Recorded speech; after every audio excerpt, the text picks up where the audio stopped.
So, hello guys, what's up? It's me again, si Mima Alicia nyo at nagbabalik ulit para sa ating panibagong video.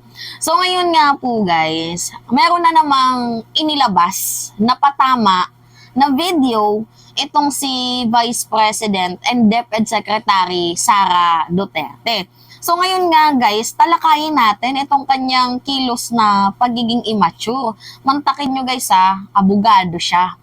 Diba? Pwede niya namang kumprontahin ang taas ng pinag-aralan. Vice Presidente pa nga ng Bansang Pilipinas at OVP. Diba? Ang taas ng pinag-aralan, pero pag meron siyang kinagagalitan, hindi niya kayang kumprontahin. Diba? Puro lang siya patama. Puro lang siya parinig.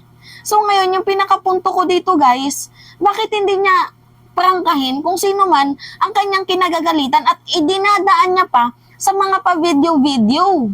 Kala ko ba matapang ka? Diba? Nanununtok daw siya guys ng sheriff. Tapos, pag-prank ka lang sa kinagagalitan mo or sa ayaw mong tao, hindi ka makapagsalita. Ganito kasi yan guys. Diba itong si Inday? Meron palaging time. Pansin nyo itong si Inday Sara Duterte, palaging merong time kung dinedepensahan niya yung kanyang sarili, pagdepensa sa mga alipores niya, mga kakampi niya, nagkakaroon siya ng time sa mga ganito-ganitong klaseng bagay. Yung pagiging immature niya, kagaya dati, 'di ba? Meron siyang bata na binigyan ng pulburon sa Monday, Thursday, Wednesday hanggang Linggo, isang pulburon daw. Hindi lang to guys yung pinakaunang beses niya na naging immature siya. Actually, madaming beses na to. Ito naman ngayon guys, yung video niya is meron siyang patama. So hindi ko alam kung si Amy ba pinapatamaan niya dito or si President Marcos. Pero ang akin lang naman sana, be professional na lang, no? 'Di ba? Mag-actong professional ka naman kahit sa sandali lang. Hindi yung abogado ka, iba talaga guys si former Vice President Leni Robredo. If i-compare mo silang dalawa, mas malayo talaga guys, mas may sense pa etong si former Vice President Leni Robredo kaysa kay Sara Duterte. Napaka-unprofessional. Oo, aminado tayo guys na nag-uutal-utal magsalita itong si former Vice President Leni Robredo. Pero guys, yung kanyang kilos, akma naman po, professional in all matters, in all ways. Hindi katulad kay Sara Duterte. Guys, panoodin nyo Kayo na lang yung humusga. Kayo na lang ang humusga. Hindi sara. Oh! Ano na? Sara ka pero herbalo ni Monday sara. Kini. Mo ni ang paborito sa kadaghanan. Unsa man na? Mo na ang gitawag nga. Tawag gani? Ginamos. Onya kani. Mo na ang gitawag nga. Bagoong. Man, silang duha pares na sa mangga. Nana, ginamos, mangga.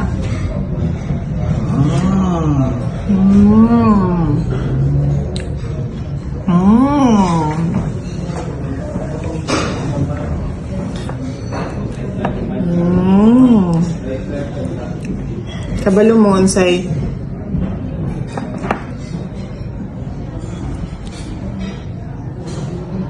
another name para sa mangga. Unsa man? Ang tawag niya? Manggagamit. Yan, rinig nyo? Ano po guys yung other name daw ng mangga? Manggagamit.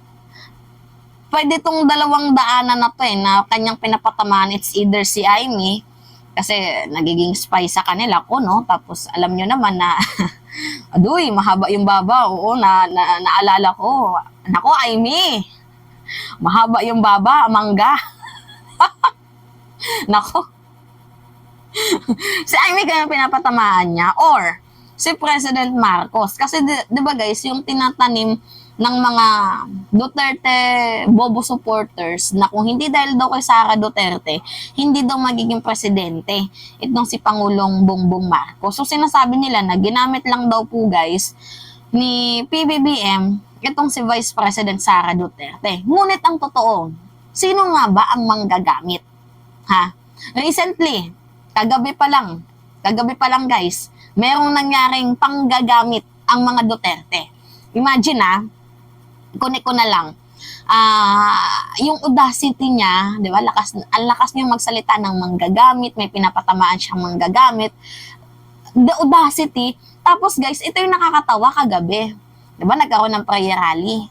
So ano nga ba yung main purpose ng prayer rally, di ba, para justify itong si Governor Edwin Hubahib. Diba? Na sa ginawa daw ko nung pagsuspende sa kanya, hindi daw po yun tama. Political lang daw po yun, guys.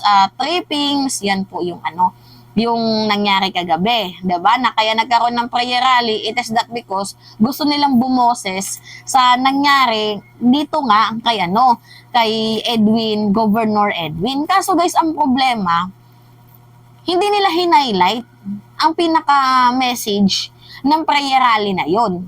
Tapos guys, ang nangyari, si Digong nagsalita, after niya magsalita, sabi niya magsiuwian na tayo. Without knowing na magsasalita pa lang si Governor Edwin Hubahib. So ano yung nangyari guys? Habang nagsasalita si Governor Edwin Hubahib, lahat po ng tao nagsisuwian na. So ano yung nangyari?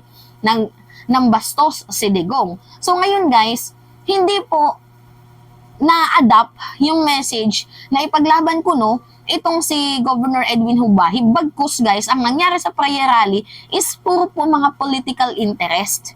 Diba yun yung panggagamit? Ginamit nyo ang sitwasyon ni Governor Edwin Hubahib para magkaroon ng prayer rally na sasabihin nyo para i-justify ang ginawang hindi maganda, ginawang pang-power trip lang daw ng Marcos administration dito kay Governor Edwin Hubahib. Pero guys, ang nangyari doon, yung mga salita nila is puro paninira kay PBBM. Hindi nyo man lang ginastify na pinoprotektahan itong si Governor Edwin Hubahib. Bagkus ang ginawa nyo guys, nilagay nyo sa dulo yung kanyang message. Tapos guys, habang nagsasalita siya, yung mga tao nag-uuwian na. Kasi tapos na magsalita si Digong eh. Diba? Sino yung mga manggagamit ngayon? Pansin nyo? At saka kung talagang meron kang paninindigan, kung gusto mo talagang maging presidente, dapat nung una pa lang, tumakbo ka. Hindi yung pa-partner-partner ka pa kay PBBM tapos ngayon nananalo na, gusto niya magbayad ng utang na loob sa inyo. Yung interest kasi ni Pangulong PBBM para sa bayan, hindi naman para sa mga kaibigan o sa mga taong nakatulong sa kanya. 'Di ba? Kasi binuto siya ng mamamayang Pilipino, supposedly yung paglilingkuran niya yung taong bayan, hindi kayo. Oo, sabi na lang na natin na merong mga Duterte supporter na binoto si PBBM because of Duterte, pero meron din namang mga Marcos supporters na ayaw sa Duterte, pero nang dahil kay PBBM, binoto nila ang mga Duterte. So, walang nangyaring gamitan dito guys. Lahat kayo nag-benefits sa bawat isa. The audacity diba? Na magsalita na manggagamit. Or in fact, si Pangulong PBBM, ginamit nyo din. Ang layo-layo nga ni PBBM kay Sara. Napaka-professional ni Pangulong PBBM kung magsalita. Ito namang si Sara, parang isip bata. 40 plus na yung edad ni Sara guys, pero isip bata pa din. Ewan ko ba dito? Bakit tayo nagkaroon ng ganitong klaseng BP? Abogado, pero abogado siya, pero hindi ko makita na yung pagiging abogado niya. Hindi ko makitaan ng pagiging abogado. Itong si lawyer, VP o VP, DepEd Secretary, Sara Duterte. Kasi ang kanyang ginagawa guys is literally pang-isip bata. Diba? Tingnan nyo, pag meron siyang kaaway, magpaparinig. Instead, kumprontahin yung kanyang kaaway. Puro lang parinig. Diba? Si Pangulong PBBM, pinaringgan niya din na nagpupulburon. Isipin nyo, tama ba yan guys na ganyan yung gawain ng isang Vice President? Ang layo niya kay Jojo Marbinay, kay former VP Lenny, kay si VP Lenny noon, Pag ayaw niya kay Duterte, nirerekta niya na, mayroong 30,000, yun po yung record, hindi yung 7K na sa AJK. Yung estimated, yung total 30K, pero yung iba hindi kasi doon guys sa lista, yung nalista lang sa PNP 7K, nirerekta ni former VP Lenny. Itong si Sara, hanggang patama lang. Ganyan ba mag-asta ang lawyer? Nakakahiya. Promise, nakakahiya. Ito ata guys yung pinaka-worst na budol. Worst budol sa kasaysayan ng history ng buong Pilipinas. Ang manalo bilang vice-presidente, itong si Sara Duterte. Anyway, yun lamang po guys. At it's me again, si Mima Alicia nyo. Nagbabalik ulit para sa ating panibagong video.